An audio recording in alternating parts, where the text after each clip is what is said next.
Orar com o salmo, porque nós estamos orando com os salmos, culto após culto, em nossa sala de oração.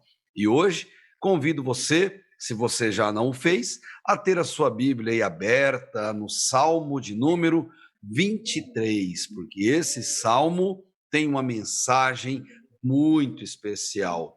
Com Deus, você não sente falta de nada, mesmo te faltando tudo. Veja só, com certeza esse salmo, ele é a passagem mais conhecida e recitada em toda a Bíblia, seguido de perto por João, capítulo 3, versículo 16. É mais apropriadamente conhecido como o cântico ou a oração da ovelha dirigida ao seu pastor. O Salmo 23 não é o salmo do pastor, é o salmo da ovelha. É de autoria de Davi. E entender esse salmo pode fazer e fará toda a diferença na minha e na sua vida. Mas para que isso aconteça, é fundamental que nos coloquemos na pele daquele animal tão peculiar e tão falado em toda a Bíblia, ao qual nós somos comparados. É claro que eu estou falando da ovelha. Esse salmo, ele é um testemunho de Davi a respeito da fidelidade de Deus ao longo de toda a vida de um filho seu. Ele retrata Deus como um pastor, um rei que cuida dos seus súditos, dos seus discípulos. E quem não precisa de cuidado, não é? Ele mostra quem é Deus e vai representar Deus como um pastor. E mostra também quem somos nós, representando no Salmo como ovelhas. A imagem do pastor, ele vai recorrer ao período lá atrás, patriarcal, pastoril da época de Israel. Mas eu quero chamar a sua atenção, e sempre gosto de pensar nisso, por que Deus nos compara a ovelhas e não a outro animal qualquer? Parece que preferiríamos comparações a águias, talvez preferíssemos comparações a animais mais nobres, mais imponentes, mais poderosos, mais controladores ou mais predadores. Mas por que Deus nos compara com ovelhas? E a resposta é simples, porque temos muito de ovelhas em nós. Somos muito parecidos com esse animal, porque compartilhamos muitas das características deles. E justamente Deus é pastor não de águias, não de cães, não de porcos, não de gado. Deus é pastor de ovelhas, porque ovelha não vive sem pastor. E ela tem características que as tornam assim. Por exemplo, ovelhas não enxergam bem de longe, elas só enxergam de perto. Por isso dizemos que ovelha é um animal míope. Ela não pode se distanciar muito do pastor ou do rebanho, porque se ela fizer isso, ela se perde com facilidade. E ao se perder, elas se isolam e ficam naquele estado isolada, indefesa, como presa fácil do inimigo. Talvez você que está me ouvindo nesse exato momento seja uma ovelha que em algum tempo da sua vida se distanciou do rebanho, da igreja de Deus, do povo de Deus. E você enxerga muito bem o que eu estou falando agora. Segundo, ovelha é um animal sociável. A ovelha não consegue viver sozinha. Perdidas, sozinhas, elas desesperam, elas berram, e o máximo que elas conseguem é ficar andando em zigue-zague até ficar exausta, se deitar no chão, entregue à fadiga e esperar a chegada do inimigo predador. Veja como nós nos parecemos como ovelhas. Nós não enxergamos o futuro, não enxergamos lá na frente, nós somos sociáveis e ovelhas também são frágeis, muito frágeis. Elas não conseguem se defender sozinhas, elas precisam de alguém que lute e que as defenda dos inimigos. Repare, ovelha é um animal que não vem dotado de nenhuma arma natural de proteção individual, ela é frágil. E Davi, como um verdadeiro pastor de ovelhas que era, pois ele entendia muito bem desse ofício, ele agia assim para com aqueles animais tão especiais a ele. Quantas vezes ele as protegeu de inimigos, de predadores? Pelo menos uma vez ele cita que as defendeu de um leão e matou o leão, que as defendeu de um urso e lutou e tirou uma delas da boca daquele animal, matando-o na sequência. Deus, ele quer nos proteger da mesma forma como pastor das nossas vidas. Deus sabe que eu e você necessitamos de proteção. Ele sabe que você não tem tudo que você quer na vida, e ele sabe também que você não tem tudo que você necessita na vida muitas vezes. E ele sabe que nós somos altamente dependentes de um protetor. Deus sabe disso. Nós é que nos esquecemos muitas vezes, ou não queremos saber disso, porque reconhecer que dependemos dele fere aquela nossa sensação humana de controle, de autocapacidade, de que nós temos tudo diante dos nossos olhos. Não. Ovelha, ela se submete ao pastorio. Deus sabe de tudo isso e Deus nos presenteia com pastores para cuidar de nós. Você se lembra de um texto famoso de Jeremias, em que a promessa de Deus é: eu vos darei pastores segundo o meu coração, que vos apacentem com ciência e com inteligência. Salmo 23, ele é um hino de confiança, uma oração de exaltação a Deus, mostrando que nós reconhecemos quem Deus é, nosso pastor, e quem nós somos, ovelhas do seu rebanho. Ouça-me bem no que eu vou te dizer. Nós só podemos ser cristãos se nós formos ovelhas. Outro animal não, ovelhas. E somos privilegiados de termos um pastor que cuida de nós.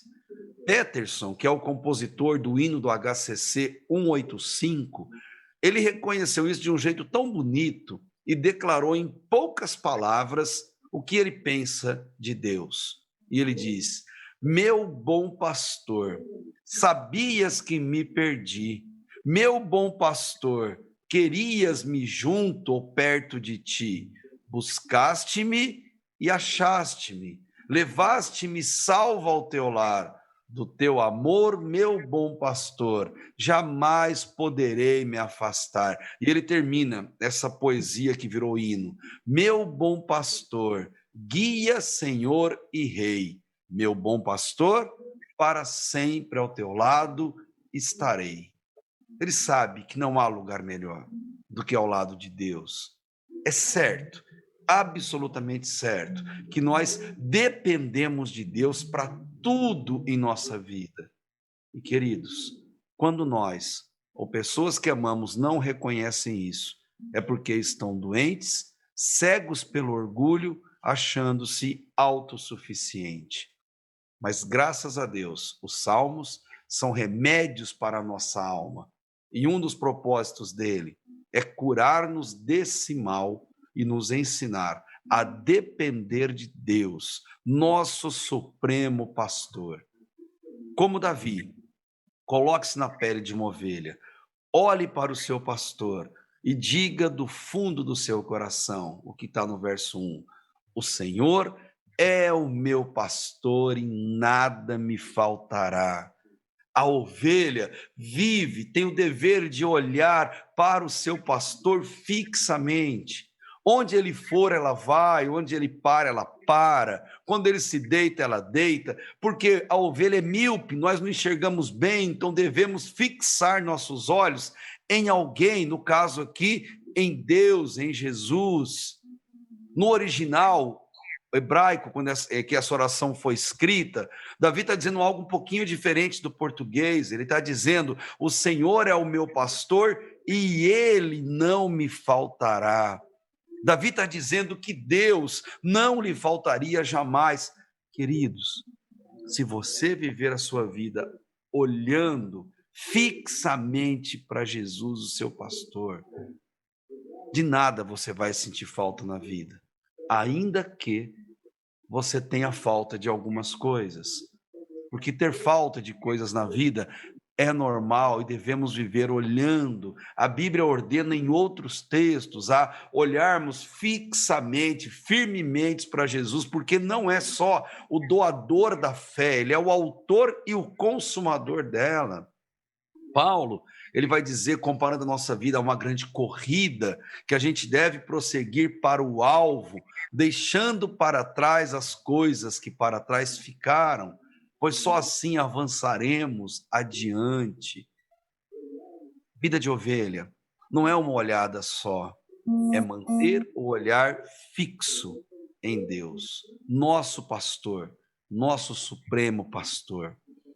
Eu diria, e muitos acreditam nisso, que uma tradução mais fiel desse primeiro versículo é: o Senhor é o meu pastor, e se ele continuar sendo o meu pastor, de nada eu terei falta, mesmo me faltando tudo.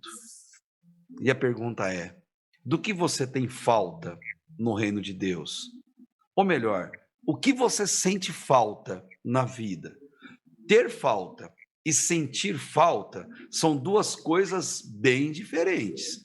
Ter falta de algo é dificuldade, é provação. Agora, sentir falta é uma necessidade. Deus nunca prometeu nos dar uma vida livre de provações, mas com certeza uma vida protegida de necessidades. No Salmo 37, o mesmo salmista Davi, ele reconhece: eu já fui jovem e agora eu sou velho, mas eu nunca vi o justo desamparado, nem os seus filhos mendigando pão. Se Deus continuar sendo o pastor da sua vida, e veja o que eu estou dizendo, abandonar a Deus e o rebanho de Deus, a sua igreja, não é uma opção, não uma opção sábia. Mantenha-se firme em Deus, porque se Deus continuar sendo o seu pastor, de nada você terá falta, mesmo sentindo ou tendo falta de muita coisa. É possível ser feliz com Deus, tendo muito, tendo pouco ou tendo nada. Felicidade, você sabe disso, nunca dependeu de ter, mas dependeu sempre de ser. Quantas histórias de milionários nós sabemos que são absolutamente infelizes e vazios na vida? E quantas histórias de pessoas paupérrimas que esbanjam felicidade? Se o Senhor continuar sendo seu pastor, acredite, de nada você sentirá falta, mesmo faltando dinheiro, mesmo faltando saúde, mesmo faltando tranquilidade, forças ou disposição para sair de casa. Nunca tire seus olhos de Deus, o seu pastor. Depois que Davi faz essa exclamação tão linda, tão conhecida, como uma ovelha, ele passa a demonstrar o restante do salmo, que são as suas expectativas. Olha o verso 2: deitar-me faz em verdes pastos, guia-me mansamente às águas tranquilas. Ele, o pastor, não nós, ele nos faz deitar em pastagens para a gente se alimentar. Ele nos conduz às pastagens mais verdes, às águas mais cristalinas para a gente ser alimentado. Gente, igreja é um ótimo exemplo disso. Igreja verdadeira é aquela pastagem verde Igreja verdadeira é aquela água pura, corrente, para onde Deus leva suas ovelhas para se alimentar. Deus nos manda para o lugar onde receberemos esse alimento e a água tranquila, livre dos ataques dos inimigos. Mas também ele determina o momento de se levantar, o momento de ir para a ação, porque sozinhos, ou deitados, ou entregues, nós muitas vezes nem forças nós teremos para fazer isso. É o que faz o pastor. Quero te lembrar que Deus, como nosso pastor, ele fez uma promessa maravilhosa no final de Mateus capítulo 28. Ele disse: eu estarei com vocês todos os dias até a consumação dos séculos. Ele nos levará às pastagens verdes, ele nos levará às águas tranquilas. Você crê nisso? Enquanto o Senhor for o pastor da sua vida, de nada você terá falta. Versículo 3, ele refrigera minha alma, guia-me pelas veredas da justiça, por amor do seu nome. Tipo, quando você se cansar, e nós vamos nos cansar, porque a vida cansa, circunstâncias cansam, coisas nos cansam, mas Deus, o nosso pastor, nos dá refrigério e paz. Ele nos chamou sempre: venha a mim quando o seu fardo estiver pesado, venha a mim quando você estiver sobrecarregado. Lá em Mateus 11 você vai ver isso. Ele nos chamou a depositar nele os nossos fardos, porque ele quer nos dar refrigério.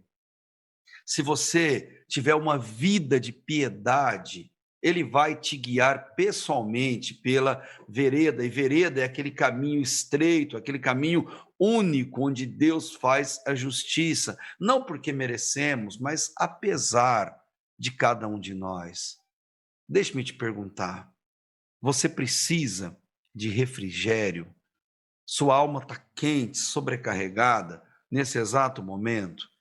Quem não precisa de refrigério de vez em sempre? O conselho para mim e para você: nunca tire os olhos do seu pastor.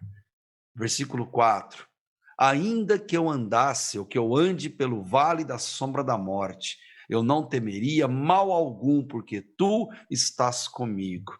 A tua vara e o teu cajado me consola. Mais uma vez ele diz: quando eu passar, e não se eu passar, nós passaremos pelo vale da sombra da morte, vez ou outra na vida, mas a certeza é: o nosso pastor estará ali conosco.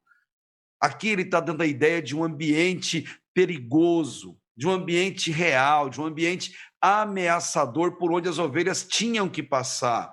Mas a mensagem de Deus é: não tema, pois Deus, como nosso pastor, ele estará conosco, e com Deus nós sempre estaremos bem acompanhados.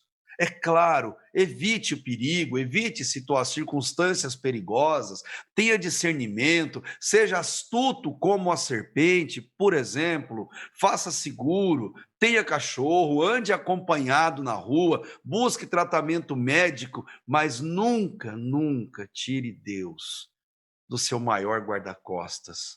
Nunca tire os olhos de Deus, o seu pastor. A vara e o cajado são instrumentos de proteção e direção. Se você estiver num caminho errado, ele vai te direciona com o cajado, mas se você insistir, ele vai te dar algumas leves, talvez duras cajadadas para te trazer de volta quando estiver desobediente, mas ele só faz isso porque ele não quer te perder. Ele não quer perder a ovelha, e quando uma delas se perde, o Novo Testamento diz: ele guarda as 99 no aprisco e vai em busca daquela que se perdeu. Talvez você que está me ouvindo seja uma dessas que se perdeu, mas se Deus te trouxe até essa reflexão, é porque ele está te buscando e não vê a hora de te colocar no ombro para o aprisco, onde haverá festa. Ele castiga e pune quando ele ama. Versículo 5, caminhando para o final: preparas uma mesa perante mim, na presença dos meus inimigos, unges a minha cabeça com óleo, e meu cálice transborda. Como ovelhas, nós somos filhos e por isso importantes para Deus. Deus se importa com a gente, tanto qualquer outra ovelha do rebanho. Deus a ama, Deus vai até elas, e todos que estão em nossa volta, se você for ovelha do rebanho do Senhor, todos em sua volta verão a mão de Deus sobre você, sobre a sua vida, não para o orgulho, nem para a humilhação de terceiros, de jeito nenhum, mas para servir de testemunho, de atração. Ungir com óleo significa: eu reconheço publicamente que você é importante, esse é o significado, e ele vai dizer: em Deus o cálice nunca fica vazio. As bênçãos de Deus, elas são transbordantes em nossa vida. O que você está esperando para desfrutar dessa mesa graciosa de Deus? O que você está esperando para ser ovelha do pastoreio do nosso Supremo Pastor? E se você não se convenceu ainda, o versículo 6 fecha essa oração tão maravilhosa, dizendo: para quem é ovelha, só para quem é ovelha, certamente a bondade e a misericórdia me seguirão todos os dias da minha vida. E só para quem é ovelha, eu habitarei na casa do Senhor por longos dias, pela eternidade. Apocalipse fala tanto disso. O maior prêmio para a ovelha será a morada eterna com o nosso pastor no céu, nosso aprisco final, onde teremos comunhão completa com ele. Deus é bom em ser bom. Creia nisso. É isso que Deus é. Bom em ser bom, exímio em ser misericordioso. E creia, Deus sempre estará do seu rebanho à distância de uma confissão e de uma oração. É essa distância que Deus está de você. Fale com Ele, seja a ovelha. Deus é assim e você deve segui-lo dessa forma, desde o amanhecer, quando você sai da cama. Ser ovelha do pastoreio do Senhor implica em andar com Ele e esperar a eternidade, vivendo o céu aqui na terra, pastando sob o pastoreio eterno do Senhor. Porque se você for assim, com certeza Ele derramará bondade e misericórdia sobre a sua vida, até o momento que esse corpo voltar para o pó e o nosso espírito voltar para Deus que o criou. Eu termino te perguntando: você se reconhece como ovelha do Senhor? Deus é o pastor da sua vida e tem sido seu pastor a cada dia? Se sim, desfrute da maravilhosa sensação de não sentir falta de nada, mesmo quando te faltar tudo. Porque com Deus é assim. Você não sente falta de nada, ainda que te falte tudo. Eu te convido a orar, agradecido a Deus pelo fato de sermos ovelhas, e também clamar a Deus para que nos receba e nos trate sempre com o seu rebanho. Feche teus olhos. Obrigado, Deus, pela certeza de que o Senhor é o nosso pastor. E obrigado também pela certeza de que somos ovelhas do seu pastoreio. Se alguém ouve esta mensagem, essa oração, e ainda não desfruta deste privilégio, que o teu Espírito Santo, por meio, Deus, do cajado consolador, traga, Deus, para o seu aprisco. Se alguma dessas ovelhas que ouvem desta mensagem estão perdidas e afastadas do Senhor, busque-as nos ombros, ó Pai, e traga-as para junto de nós, para que possamos celebrar juntos como teu povo. Ó Deus, como é bom pertencer ao seu rebanho. E mesmo, Deus, quando as coisas nos faltarem, ajuda-nos a não sentirmos falta de nada, porque o Senhor nos basta. E por isso te louvamos. Em nome de Jesus. Amém.